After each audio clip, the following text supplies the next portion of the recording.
At our engagement party, my fiancé looked me straight in the eye and said, "My ex will always be part of my life." Can you believe this? In front of hundreds of people, at our engagement party, the man who was supposed to be my future husband looked me dead in the eye and said, "My ex-girlfriend is irreplaceable. If you don't like it, we'll call off this wedding." Every single person in that room waited for me to crumble, but what I said next changed my entire life forever. That evening, the Charleston sky was doing its usual magic, painting the most incredible orange and purple canvas behind the historic steeples and rooftops. We were at this stunning estate, all modern grandeur mixed with classic southern charm. Soft music from a string quartet drifted through the air, sweet jasmine everywhere. This was supposed to be the perfect engagement party for Amelia Hayes and Jackson Pierce. I, Amelia, felt genuinely happy, even in my self-designed lavender dress.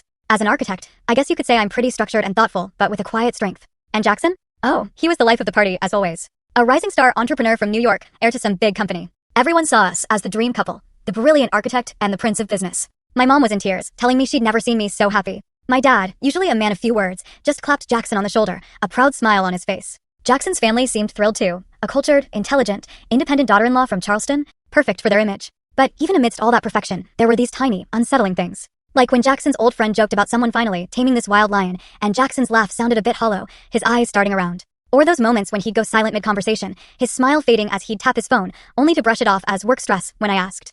I chose to believe him. For me, love was built on trust. I truly believed our foundation was solid. That night was supposed to be the celebration of that foundation.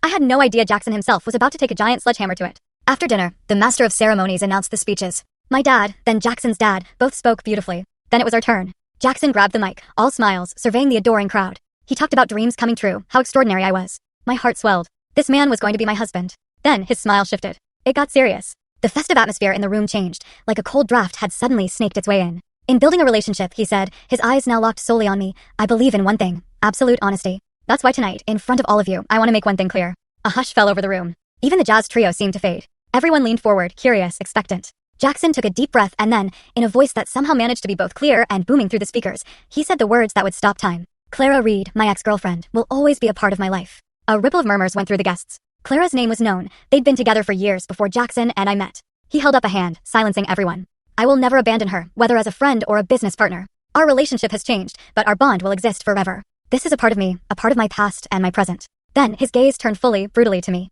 His face was defiant, almost putting me on trial.